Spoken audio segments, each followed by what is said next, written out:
لا داعي للخوف ولا للقلق، أحسن بكتير. ازيك يا أستاذة هند، عاملة إيه؟ الأخبار؟ كله حلو الحمد لله. احكي لنا عن تجربتك مع ايفين. تجربتي بدأت من 2 سنين.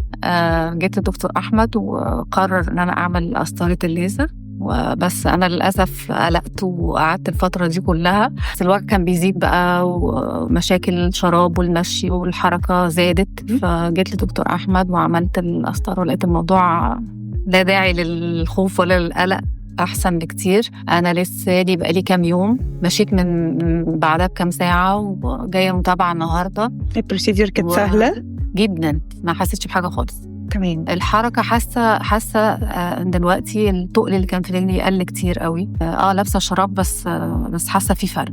تمام. في أي مشكلة واجهتك في الحجز في المكان؟ لا، كل الحاجات دي بقى هايلة، انتوا هايلين بصراحة. هترشحينا لحد تاني لو محتاجنا؟ أكيد. أوكي، ميرسي جدا يا أستاذة هند، الحمد لله على السلامة. الله يسلمك.